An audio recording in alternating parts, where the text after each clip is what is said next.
E depois dos 5 volumes da coleção Contos Arrepiantes da História de Portugal, a dupla de professores mais arrepiante do país regressa para uma nova ideia. Pelo contrário, um roteiro de debate para adolescentes, e não só, com os prós e contras de 50 temas altamente polémicos, controversos e fraturantes. Entre eles, temas como o aborto, eutanásia, género, velhos e novos, nudismo, pena de morte, religião e ateísmo, os limites do humor, inteligência artificial, claques, drogas, touradas e dezenas de outros. Têm argumentos aqui, alinhados nestas páginas, demonstrando que é possível debater com factos de forma séria, humilde e honesta. Até porque discordar é o desporto com mais praticantes em todo o mundo, numa era de indignações militantes e posições extremadas, em que imperam a desinformação e os estudos falsos que provam tudo e o seu contrário. Comigo tenho então os dois docentes repetentes. Rui Correia, professor de História, que há uns anos foi professor do ano, e Fernando Nabais, professor de Português e de Latim. O primeiro nasceu em Viseu, dá aulas nas Caldas. O segundo nasceu em Coimbra, dá aulas em Matosinhos. Vamos debater saudavelmente se este livro é ou não importante. Até porque faz bem. Quanto mais debates, mais gosto de ti. Olá, Rui Correia. Olá, António Baes. Bem-ajam por terem aceitado este meu convite. Bem-vindos de volta à Rádio Observador. Vocês vêm desde junho de 2020, com a idade média medonha, foi a primeira vez. E a última vez, em dezembro de 2023, teve cá o Rui. Acho que o Fernando, logo na primeira vez, também foi ao vivo, mas online, em direto de Lessa da Palmeira. E em dezembro teve cá o Rui a falar do quinto e último volume desta coleção. Uma coleção extraordinária que ficou arrumada. Como você quer dizer, era o Marco Neves. O Marco Neves é o linguista que lançou o livro, aquele. Sim. Bem, que já passou por esta casa quase tantas vezes como vocês, e que dizia, foi ótimo que vocês escreveram, mas oxalá não escrevam mais, porque é a primeira vez que vos disseram isto. Pois. É sinal que foi um incentivo muito grande. E correu bem, pelos vistos. Correu até ver. Nós não voltámos a escrever. Porque se escrevessem mais, é sinal que havia coisas de terror e medonhas para contar sobre a nossa história. Exato. Vocês ficaram o último momento, acho que é o massacre de Dili, não foi? Sim. Mas, de facto, uma coleção espantosa. Eu devo falar aí um bocadinho de cada um também. O Rui, que estava a preparar o seu livro novo, Manual de História, aquele que saiu, não é? Com a Raiz, esta chancela da Porto Editora, um manual totalmente diferente, que fizeste para o 9º ano, que fizeram para o 9º ano também, e com o Jorge Guerreiro, fica aqui esta homenagem. Já saiu mais tem continuação, ou como é que é? Estamos a preparar, a pensar já no que virá a seguir. Para o 10º ano? Não. Estamos a trabalhar o 3º ciclo. Portanto, em princípio, deveremos, como aquilo arrancou no 9º, deveremos começar agora com o 7º ano. Muito bem. Este manual de história é bastante fora da caixa, que foi adaptado em dezenas de escolas, que saiu pela Raiz Editora, que pertence ao grupo Porto Editora. O António Nabais, ou Fernando Nabais, eu vou-te chamar dos dois nomes das duas maneiras. Eu respondo. Respondo sempre por esse nome, não é? Sim. Não respondas quando disser Rui. Se for preciso também, eu já estou por tudo. Isso era tão bom.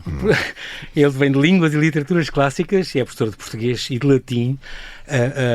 Portanto, porquê é tão importante aprender latim ainda hoje? E com que idade é que devia começar isso? Sim, latim... Fernando, porquê é preciso falar latim?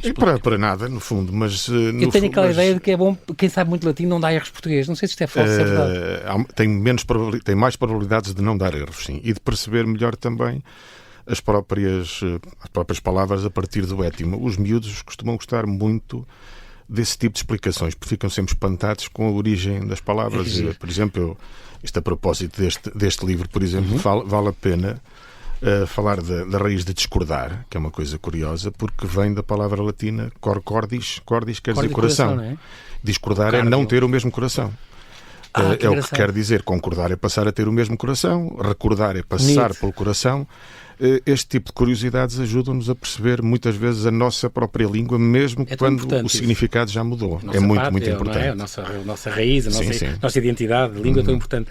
Mas, portanto, eu tinha essa ideia... E nas viagens é muito útil para conversar com as pessoas. Assim. Sobretudo quando atravessas a Europa toda. Não, quando passas na Roménia e de repente descobres, tem uma língua latina também, no meio do país de leste, descobres palavras que são iguais às tuas. Ou muito parecidas, é incrível. Eu recordo quando passei uma vez, ouvia a rádio e era coisa. Do supermercado. Lá pelo meio de vez em quando. Tinha assim uma da louça. Era uma coisa que engraçado. extraordinária. Mas isso, o português, de facto, nessas coisas, até no Sri Lanka, que é singalês, não percebes nada, mas camisa é camisa, sapato é sapato, calça é calça. Eu pensei, vocês andavam nus quando a gente chegou. Porque tudo que é roupas é palavra portuguesa. No meio do singalês, o que é engraçado. Completamente. De facto, é muito curioso. Tu também tinha ideia, Fernando, tu dinamitavas uns cursos de iniciação a latim, à literatura, nesta Unicep, isso continua? Na Unicep continua. Isto é uma cooperativa livreira de estudantes do Porto. Isso, e também juntou-se uma outra instituição com já mais que centenária, com um nome lindíssimo, em Matosinhos, que é a Associação Recreativa Aurora da Liberdade. Sim. Que tem mesmo mais de 100 anos? Tem 118 anos. Que vem da monarquia, portanto. E Aurora da Liberdade é um nome republicano. Que engraçado. Completamente republicano. É muito, muito interessante. Olha, e também tenho uma vaga ideia da tua obsessão por BD, e que ficaste muito contente quando a Academia Nacional das Belas Artes passou a incluir a banda desenhada também, e a dança e o cinema, mas que tu compravas livros até pelo cheiro. Sim, bem, os livros é pelo cheiro primeiro. Depois logo se vê se vamos ler ou não, mas... cheirar sempre, é fundamental. A BD é uma arte extraordinária e eu, infelizmente, não posso dedicar tanto tempo porque falta dinheiro para dedicar tempo à BD. Felizmente Tens uma coleção brutal? Tenho uma coleção bastante grande, mas eu já vivo da coleção da minha irmã, porque a minha irmã é mesmo obsessiva. E então tenho a oportunidade de ler coisas sem as comprar. Juntas, juntaram as coleções? Não. Ela tem na casa dela e ela ainda não sabe, mas um dia vai ficar sem os livros. Porque é difícil, porque ela vive em Coimbra e eu em Lessa, e portanto, mas sempre que vou a Coimbra abasteço-me. Foi onde te formaste ou não? Ou não foi no Minho? Foi. Também no Minho foi depois, mas primeiro a licenciatura em Coimbra. Sim. Tinha ideia disso. Rui, uma pergunta para ti. Se tu fosses Ministro da Educação por um dia... Já te perguntei isto quando as coisas estavam mais agarridas entre professores e o governo, mas hoje parece que as coisas estão um bocadinho mais calmas. Mesmo assim, o que é que tu dirias que, João, a nível dos professores, ainda há uma grande falha no governo, que é... O que é que falta? Eu não fazia nada, era o que eu fazia. Era essencialmente estar quietinho e parado, não fazer uma espécie de... Isso quer dizer que está tudo bem? Não, quer dizer que nós precisamos sempre de tempo para estabilizar as coisas que são postas em curso. E esta ideia de constantemente estarmos agora vou resolver este problema e resolver aquele problema. E mudar os programas, e mudar não sei o quê. Mudar as coisas todas é tudo. Eu sou todo a favor das mudanças, conheces-me bem, mas a questão é muito importante que haja alguma quarentena em relação a estas coisas. Quando se fala da pacificação das escolas, eu acho que isso é mesmo uma questão relevante e os professores precisam desesperadamente de sossego. E aquilo que nós temos vindo a assistir é uma tentativa de garantir algum sossego nas escolas. Eu não tenho estado especialmente desagradado com a forma como as coisas estão a conduzir-se. É evidente que este último sobressalto em relação às aulas de cidadania é aquilo que eu diria uma estranha forma de pacificar as escolas. E, portanto, é algo que é de tal forma excêntrico, extravagante, lunático mesmo em relação àquilo que são a verdadeira realidade e, como se costuma dizer, o chão da sala. É tudo tão completamente absurdo que é literalmente atirar uma areia para uma engrenagem que precisa mais de lubrificante do que propriamente de este caso seria um não-tema. Areia. É um não-tema, absolutamente. Num timing errado, tema errado. Nós devíamos estar a discutir em relação às aulas de cidadania o seguinte... que é, neste momento, as aulas de cidadania são o último reduto que ainda sobrevive a alguma coisa que possa ser ditado pelos próprios alunos sobre aquilo que eles próprios querem aprender. Ou seja, em que a inexistência de um currículo normativo que obriga os miúdos a pensar de determinada maneira, a estudar determinadas coisas, não possa, digamos assim, este seja um espaço de liberdade em que eles podem ter alguma coisa a dizer sobre o que é que verdadeiramente querem aprender. E isso é o caminho que nós devemos perseguir cada vez mais. É garantir, primeiro, uma coisa que a sociedade portuguesa tem muita dificuldade em assegurar, que é confiar nos professores e dar a noção de que eles sabem exatamente o que fazer com... Aliás, eu costumo muitas vezes dizer, e não estou sozinho nisso, que entreguem às escolas qualquer incumbência para que ela seja bem desempenhada, e ela vai ser bem desempenhada. E sempre foi. E, portanto, é aquilo que eu acho que é irrisório, é estarmos a discutir mais uma ingerência por parte de um Estado a querer entrar dentro de uma sala de aula e novamente dizer aos professores e aos alunos aquilo que eles devem querer aprender. E eu acho que isso é algo que me ofende sempre, e tenho muita saudade de mais tempos por semana em que eu recordo havia uma disciplina chamada área de projeto. Exatamente. Eu fui professor disso. Onde as pessoas tinham 1h30 várias por disciplinas. semana. Tínhamos a possibilidade de trabalhar, fazer imensas coisas. É claro que havia professores que não faziam isso com competência. Que surpreendente que isso é. Portanto, haver esta ideia de que, de facto, há algumas pessoas que não podem, digamos assim, não entendiam aquela disciplina como uma coisa sua. E eu compreendo isso perfeitamente. Mas a esmagadora maioria das pessoas fez com que muitos alunos tivessem a oportunidade de fazer muitas coisas que eles próprios decidiram fazer. E ninguém fala disto, absolutamente ninguém. É muito provável, vilipendia-se as aulas de cidadania, sem lá pôr os pés uma única vez, porque isso dá-me trabalho, aturar crianças, pelo que eu percebo, e depois o tópico é este. Passamos a vida a discutir bagatelas e todos nós sabemos exatamente o que é que está em causa. Portanto, são questões meramente eleitorais que ultrapassam completamente as partidárias e portanto, há aqui um vilipêndio da autonomia escolar e da autonomia do professor e da autonomia do aluno. A questão de confiar mais nos professores, Rui, também acho que é um bocadinho sinais dos tempos, no sentido em que dizes mais confiar mais nos professores. Eu lembro que isto antigamente era mais assim, como era confiar mais na polícia, confiar mais nos juízes, confiar mais nos políticos. Hoje em dia tudo se confia menos. Hoje em dia a sociedade está vocacionada para confiar menos, porque vai tendo maus exemplos do lado de lá. E, portanto, não, mas é que é mentira. Porque queres ver porquê? Porque depois anda-se aí às voltas da mensurolatria, aquilo que eu gosto de chamar mensurolatria, que é tudo se mede. É essa idolatria pelo mensurável. E tudo é mensurável. E depois toda a gente concorda com tudo, que é a coisa mais insuportável.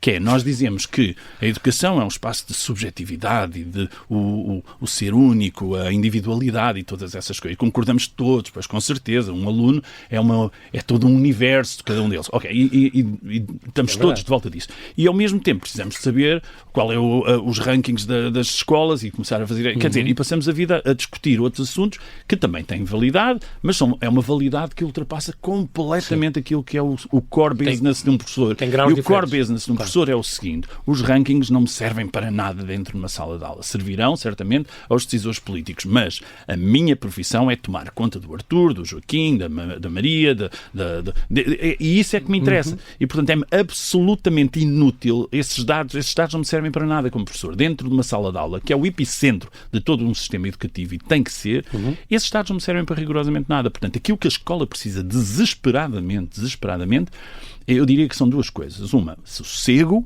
deixar a escola trabalhar, e, em segundo lugar, garantirmos que somos protegidos pelo Ministério da Educação. Ou seja, que o Ministério da Educação tenha a noção de que aquilo que os professores são é mesmo mesmo importante, é estrategicamente importante para o país. Não podemos passar a vida toda a discutir estes assuntos dizendo que a sociedade está mal, não há civismo, não há coisa... E depois começar a achar que os professores não são uma estratégia de futuro. Quer dizer, não pode ser. Acho que tem que se confiar nas pessoas e tem que haver essa... E se hoje vivemos um mundo em que ninguém confia em ninguém, pronto, muito bem, então se é isso que queremos continuar, com certeza, sigamos boa sorte nesse projeto também. Fernando, nós temos aqui o final desta coleção dos Contos Arrepiantes da História de Portugal, uma edição da Nuvem de Tinta, em 4 anos, foi a Idade Média Medonha, os descobrimentos desgraçados, o Império Implacável, Revoluções Revoltantes e a República Reprimida, portanto, cabe em 1991. Já tens saudades dessa coleção, ou não? Não, ainda não tenho, porque ainda está muito próxima, mas gostei particularmente de ter participado nesse projeto. O Rui dizia de ti, foi excepcional a participação do Nabais, porque trouxe a literatura para dentro de todos estes livros. É muito importante, e mesmo esta questão agora do ensino, de tirar os clássicos de coisas, isso agora, e nos 500 anos de Camões, não é uma luta inglória, é tão importante os clássicos para aprender. É muito importante, sim. No fundo é o seguimento da conversa sobre o latim, não é? Sim. Esta ideia de nós conhecermos as nossas origens não é necessariamente gostar delas ou deixar de gostar delas, é conhecer. Sim, sem juízo de valor. Conhecer, estudar. Exatamente. Não é? E se calhar até usar esses juízos de valor depois com consequências pedagógicas. Também é possível. Exatamente. E também é desejável. Há sempre o pró e o contra. Sempre, exatamente. E aliás, no fundo, até diria que a visão que nós somos obrigados a ter quando falamos de história, é exatamente isto, é andar à procura do outro, daquilo que o outro pensa, como é que sente, como é que pensa, e no fundo quase que podemos dizer que este livro, por contrário, é uma sequência natural da coleção, não fazendo parte dessa coleção. Exatamente. É muito engraçado, uma ideia excepcional. Pelo contrário, este livro novo, Nuvem de Letras, é a chancela da Penguin, e que vale muito a pena, que sobre ele vamos falar já daqui a bocadinho. Eu, aliás, lembro-me como despedi de vocês em dezembro passado, disse, vou ter saudades de falar com vocês sobre vocês estarem a colaborar, e de facto, aqui está a prova que continuaram a colaborar, e ainda bem. Estou a pensar o que é que pode vir aí daqui em diante. Mas não diz isso a todas, pois não? Não digo a todas, não, a sério. Só aos pares de professores que vêm, sobretudo de Matosinhos e das Caldas. De resto, não digo para ninguém. Mas, de não facto, é qualquer casal. E penso sempre que este livro luta um bocadinho contra uma coisa que eu gosto muito, contra aquele medo da higienização da história que se faz. São coisas que não convém contar. E vocês contam aqui no Japão a degolar as mães e os filhos a apanhar flores para depois serem degolados a seguir. Nua e cruamente contam tudo como as coisas aconteceram. É um outro lado que há muita gente que quer evitar, e que caminha-se muito para este cancelamento, para este woke e para esta limpeza. E vocês, essa coleção inteira, e acabo de falar da coleção aqui, vem um bocadinho de facto contra essa onda de higienizar a história. Há muitas ondas à volta da história. E mais para miúdos, ainda por cima. Sim, mas essa ideia, primeiro, de tentar pedir desculpa pela história, ou às vezes de desculpar a história, são ambas ideias, na minha opinião, erradas. E perigosas. E perigosas, sim, muito perigosas. E, portanto, várias historiografias não vale a pena. Nós, às vezes, avançamos com essa ideia do mito do bom colonizador, que nós fomos melhores do que os outros, batemos menos, ou coisa que misturávamos mais. E, portanto, isso é uma ideia romântica, digamos assim. Por outro lado, pois também se fala disso neste livro, dessa questão de como olhar para o passado. Exatamente. Não é? Que é outra coisa também disparatada, de estarmos aqui nós a pedir desculpa por aquilo que os nossos pais fizeram. Mas há uma coisa que é mais estranha, que sempre me intrigou nisto. Que é, o que é que se pretende com isso? Quer dizer, para onde é que se vai caminhar com essa... Quando se pede desculpa. Com essa limpeza étnica. Não, ética. É que lá está, é outra vez o mesmo, concordarmos com tudo. Sim. Não é possível estar do lado certo da história. Não é, exato. Não é possível uma pessoa ter a noção de que o ser humano é imperfeito e depois achar que a história, que é feita desse triângulo, que é o espaço, o tempo e o homem, que depois as coisas não são incongruentes, porque quer dizer, que não são inconsequentes. Portanto, esta incapacidade de aceitar as nuances e os 50 milhões de tons de cinzento que existem é qualquer coisa de absolutamente extraordinário. Portanto, eu não consigo compreender como é que se não percebe que a humanidade se engrandece quando nós descobrimos a imperfeição de tudo o que foi feito. Exatamente. E não consigo aceitar, faz muita confusão que sejamos tão taxativos e tão manicaístas que tenhamos necessidade de encontrar o culpado, que é uma palavra que eu ainda por cima, enfim, que me horroriza, essa ideia da culpa. E recordo-me que aqui há uns anos atrás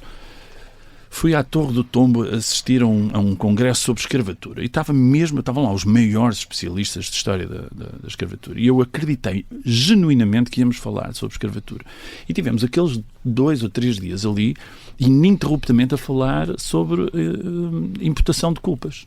Foi a única coisa, não se serviu rigorosamente para nada. Imensas veemências por todo lado. E eu, na altura, como estudante de História, estava enfim, eu ainda sou hoje, mas na altura ainda mais assim, formalizado como aluno de História, estava a dizer, eu estive com os maiores historiadores do mundo desta matéria e não aprendi rigorosamente nada. E foi uma perda absoluta de tempo. E pronto, é isso que me faz muita confusão, que nós estejamos perfeitamente capazes de aceitar que a imperfeição em nós é o que nos traz a nossa magnanimidade e a nossa grandeza, e depois não e a nossa pequenez. E a nossa pequenez. E, portanto, é isso que os Contos Arrependidos da História de Portugal trazem. É uma visão, a meu ver, limpinha sobre como é que nós erramos e como é que nós fizemos páginas inacreditavelmente heroicas para a história da humanidade, e não para a história de Portugal, para a história da humanidade. Isso é, enfim. E estamos a conversar com o Fernando Nabais e com o Rui Correia. Eles são 2 professores que antes nos trouxeram os 5 volumes da coleção Contos Arrepiantes da História de Portugal.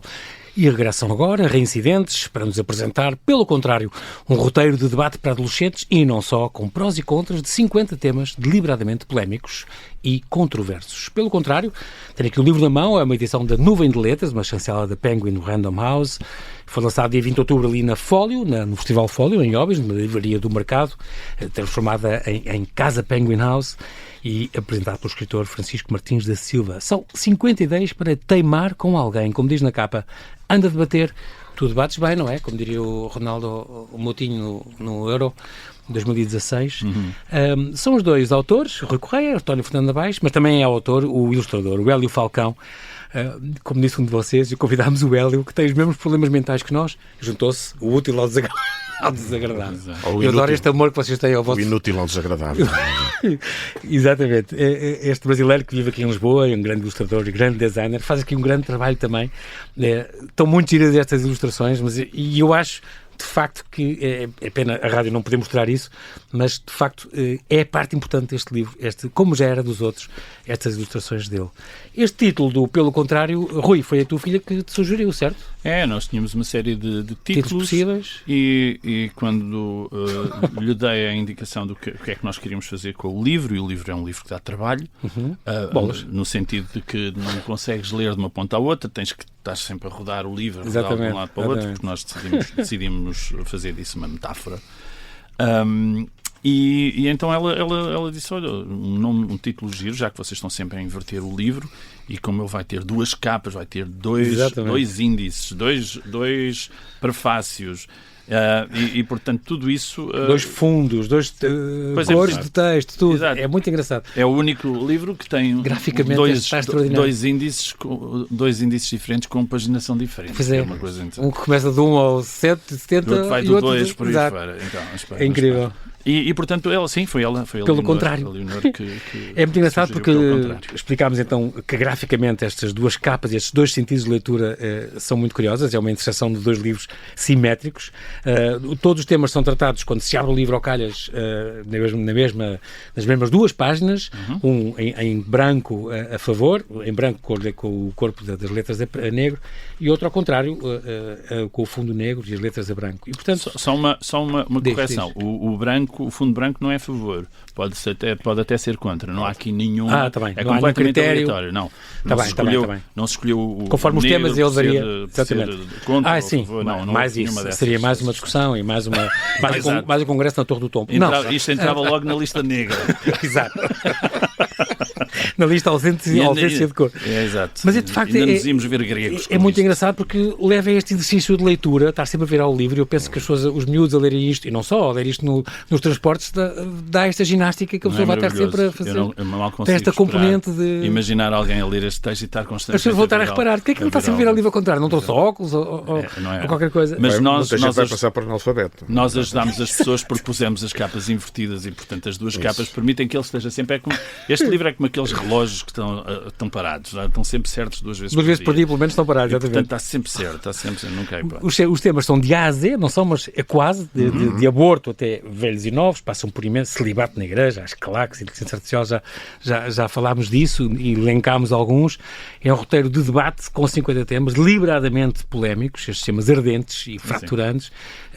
Quem é que fez esta seleção de temas? Fizeram vocês? Há aqui uma série deles que ficaram de fora, eu tenho aqui para aí uns 10. Sim, agradecemos então depois que esses 10 venham ter connosco para porque há alguns temas ficaram de fora. Será que um dia vem aí, pelo contrário, 2? Vocês teriam material para? Sim, de certeza. A capacidade. Porque aqui, de facto, são temas muito importantes. Eu pensei, de repente, para lá, mas há aqui um sobre fronteiras, o serviço militar obrigatório, a liberdade religiosa, a questão das mais mesquitas ou menos mesquitas, a reprodução medicamente assistida, o comércio livre, taxar mais as coisas da China. Este género de coisas poderiam, casamento de pessoas do mesmo sexo, há coisas que podiam constar aqui perfeitamente, que são coisas, mas não é só os miúdos que discutem. Eu acho que há muitos adultos que vão comprar este livro, sinceramente. Eu acho que este livro tem esta vantagem. O ponto principal do livro é lá está, aquilo que estávamos a discutir há bocadinho. esta ideia insuportável de se achar que quando nós temos a certeza absoluta sobre um tópico, que não haverá pessoas com certezas absolutas com a oposição absolutamente oposta. Exatamente. E que esses argumentos são bons e que são razoáveis e que são ponderados. E esse é o tópico que nos parece mais interessante aqui. Isso é muito importante. Quando a editora nos perguntou, então e vocês vão ser capazes de escrever isto sem dar a vossa opinião? É que isso parece uma coisa muito impossível. É possível ser imparcial nisto? Eu e o Navais ficámos logo tranquilíssimos com isso, porque se há desporto que nós praticamos com facilidade, é não ter razão nenhuma. A capacidade que nós temos e que desde sempre tivemos de pôr em causa absolutamente todas as certezas absolutas que nós próprios temos, leva-nos a olhar para uma opinião contrária à nossa com genuíno interesse. Eu quero que aquela pessoa me convença. Mas, eu não quero falar por ti, Navais, mas fala. A ideia é a ideia de nós podermos ser convencidos por alguém de que a nossa posição é mais frágil do que a deles, é o lugar onde estar abertos à mudança. Não é só essa tolerância de estar aberto à mudança, é o lugar onde eu quero estar. E eu estou sempre a dizer aos meus alunos que se vocês tiverem a sorte de estarem num sítio onde são os piores da sala, onde toda a gente é melhor do que vocês e conseguem ter opiniões mais fundamentadas e mais fortes, sólidas, mais viventes e mais bem suportadas, esse é o lugar onde devem estar. É um treino fabuloso. É um treino fabuloso. Mas eu acho que é uma coisa que se devia ensinar nas escolas. E eu acho que há escolas que fazem isto de vez em quando. Tenho a certeza. Meninos, esta metade é a favor, não sei de quê, e esta metade é contra. Muitas vezes. Debatem. Completamente. Isso é muito importante. Eu faço isso constantemente. Nas aulas de português, por exemplo. Faz. Nas aulas de história também. História, cidadania, sobretudo. Faz sentido. Cidadania, eles escolhem Ensinar temas para isso. poderem discutir e debater. Claro por exemplo, sim. houve um aluno que há uns dias, eu não quero... Então aproveitaste notas das aulas. Claro, sempre. Houve um aluno que no outro dia me disse que queria fazer um trabalho sobre carrinhos de supermercado. E eu, com aquela condescendência totó de professor tolerante, pronto, está bem, vamos lá então ver o que é que o mundo fascinante. Que energia desperdiçada. Que energia desperdiçada. E ele vai-me apresentar um trabalho feito sobre aquilo. E é absolutamente fascinante aquela história. Absolutamente fascinante. E, por exemplo, a quase ausência de mudança em relação a essa invenção inicial e os carros de supermercado que nós temos hoje faz-nos pensar em imensas coisas. E, portanto, e reforça-se outra vez a velha ideia que eu sempre tenho, que é de que não há nada que não tenha interesse. Isso não existe. E quando nós julgamos que uma coisa não tem interesse é porque não estudamos o suficiente sobre ela. É quase sempre isso. Sim. E o que este livro traz é um bocadinho esta ideia de que sim, o mundo está feito de barricadas. Quem é que está disponível para saltar da sua barricada e ir ao outro lado ouvir o que o outro tem para dizer? E em vez de estarmos na solução fácil de dizer que as outras pessoas são todas umas bestas, porque é que nós não resolvemos a coisa de outro modo e ir à procura de dizer não, esse argumento não é válido. Esse argumento não faz sentido por isto e por isto e por aquilo. E o do outro lado ele diz assim, está bem, mas tens aqui um Presidente da República. Eu sou monárquico porque acho que um Presidente da República é treinado para ser Presidente da República durante, 2, 3 anos, desde que ele toma a decisão até ser eleito. Enfim, há alguns que não pensar nisso desde que nasceram, mas isso é outro assunto. Agora, um rei é treinado desde jovem para perceber, desde a nascença, desde antes de nascer. Estuda para ser. Prepara-se para ser. Estudar. E, portanto, a questão é essa, a lógica é essa. Há argumentos sólidos do outro lado. Eu sou um republicano convicto, mas gosto destes argumentos. Todos os argumentos que me tiram o tapete por baixo dos pés é o lugar onde eu quero estar. Fazem pensar. Porque no momento em que alguém me diz uma coisa que é realmente extraordinária, não é só por causa do facto de me fazer pensar, é essencialmente o facto de eu estar num sítio onde há uma pessoa que me está a dizer coisas novas e que me faz com que eu aprenda e cresça. Quer dizer, e questiones as tuas próprias convicções, não é? Mais nada. E isso é um lugar de humildade muito grande. Os textos a branco em fundo preto ou a preto em fundo branco, mas em realidade muitas vezes é uma paleta infinita de cores. Claro. Quer dizer, às vezes há aqui coisas que às vezes são aproveitáveis dos dois lados. Como é que vocês estão com isso? Sim, nós aqui tentamos, sobretudo, extremar as posições. E o nosso objetivo foi exatamente esse, exatamente não dar... Aliás, este 50 ideias para teimar com alguém foi uma ideia do Hélio.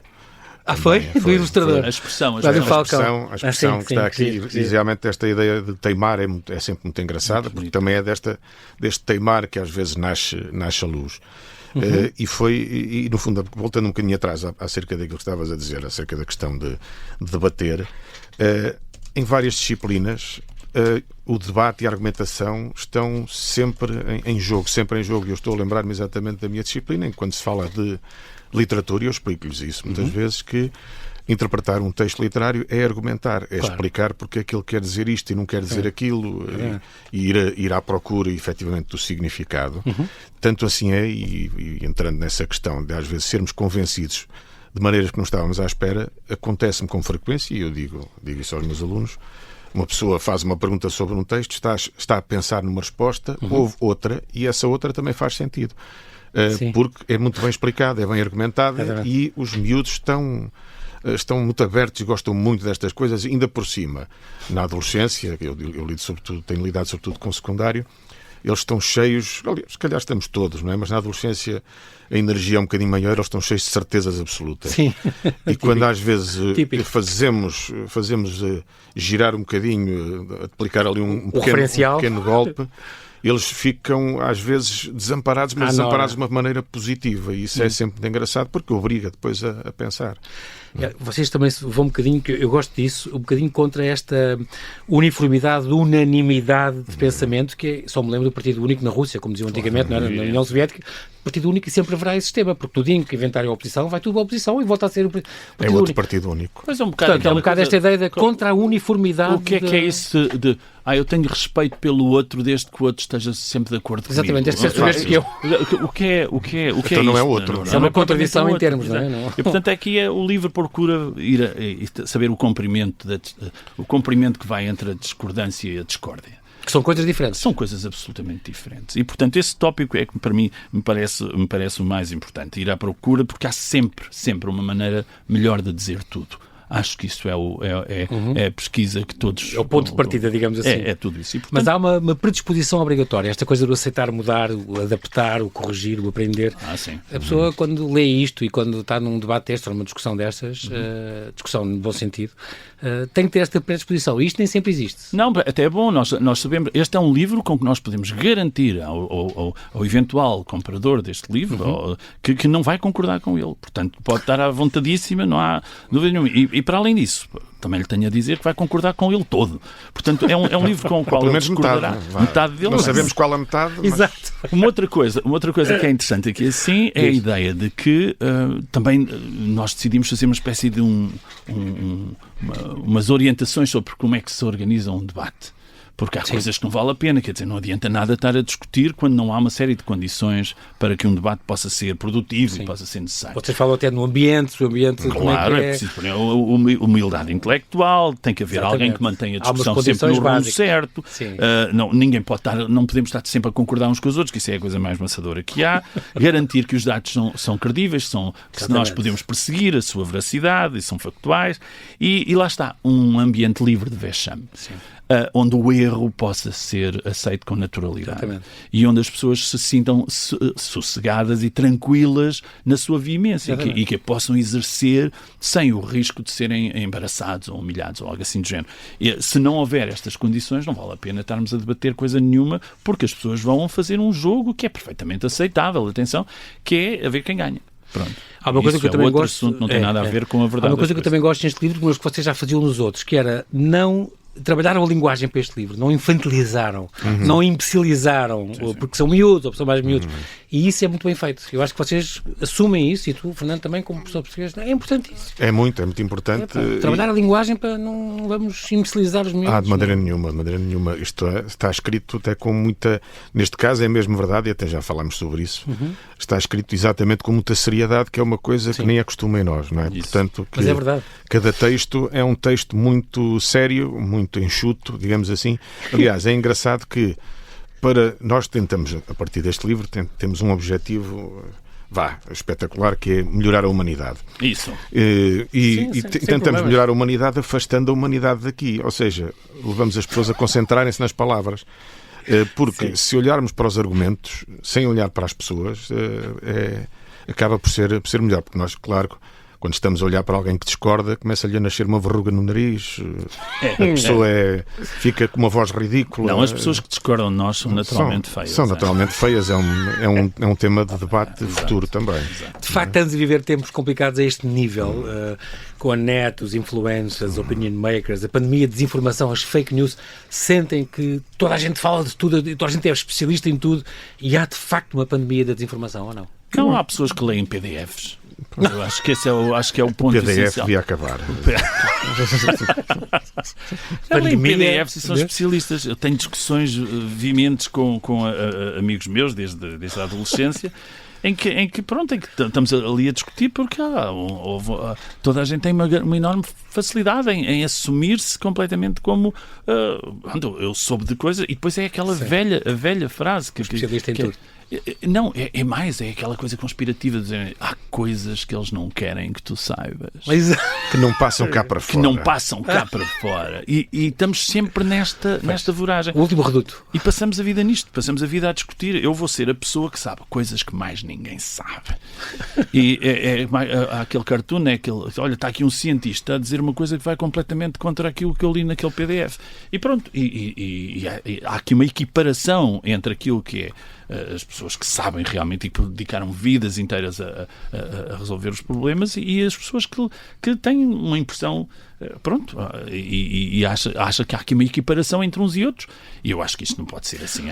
Rui, e a questão dos negacionistas, ou a questão, eu lembro perfeitamente quando foi a pandemia, havia uma coisa, doutora não sei quantos, a falar na televisão, formada, licenciada em Harvard e não sei o quê, e a dizer, não, estas vacinas têm nanorobôs que estão a entrar pelos vossos corpos e que estão a documentar tudo o que vocês fazem e pensam. E pensei, e depois cheio de coisas, isto na televisão americana, que passou cá, como é que é possível? Também há. É a tal história dos estudos de Harvard que provam o contrário e o que tu queres. Quer Pronto, dizer, mas acho que qualquer pessoa pode comentar uma coisa. O que entra no corpo também há de sair, penso eu, não sei, porque os nanorobôs, mas entretanto... se eles entram...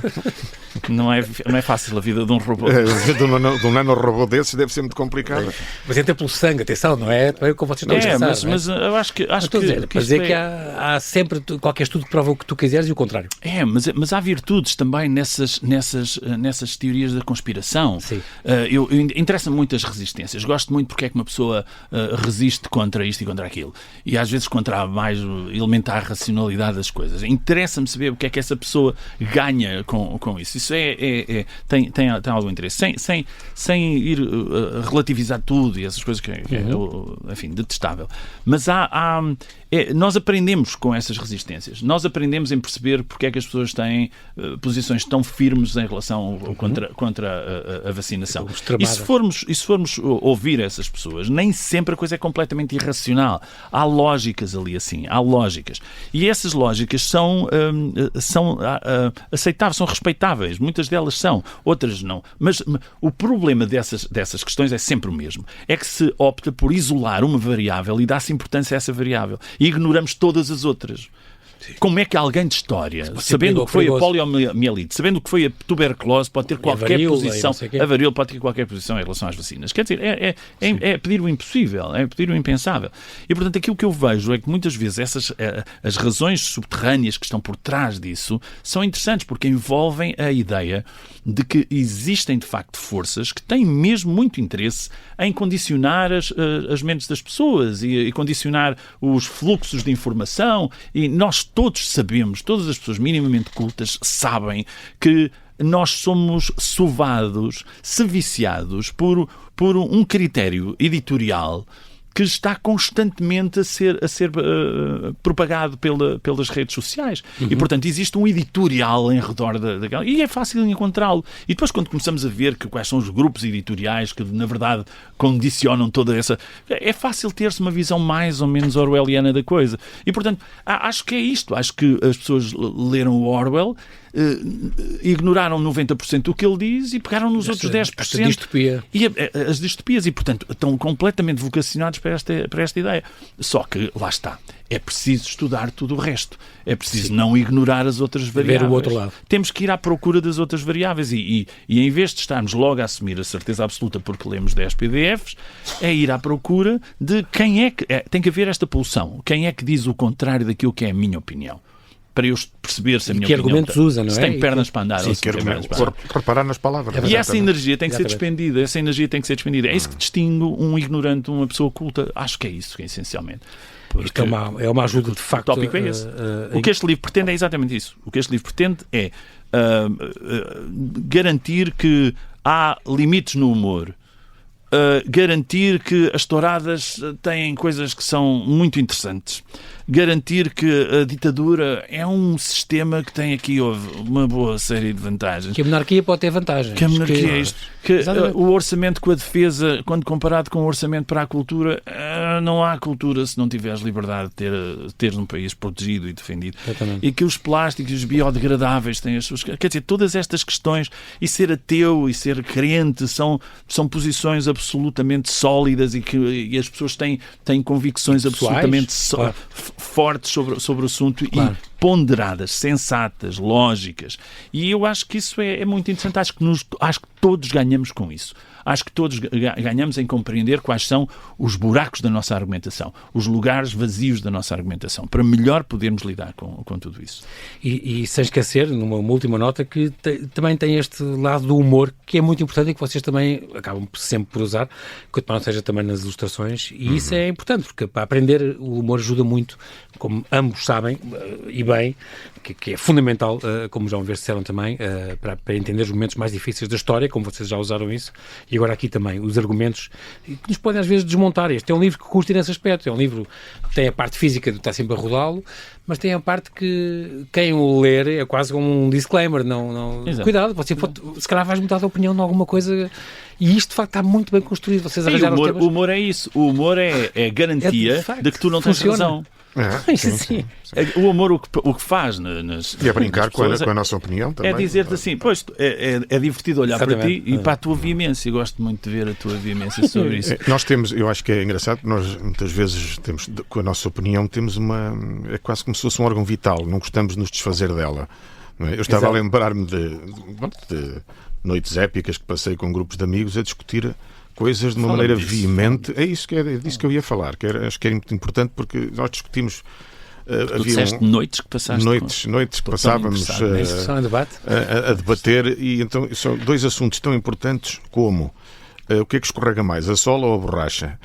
E também havia quem defendesse, e acho que isso arrastou-se durante uma noite, era uma pessoa contra 20, Sim. que defendia que os aviões iam para Angola, iam com bancos para transportar pessoas e tiravam lá os bancos, e depois eram aviões de carga quando vinham para cá.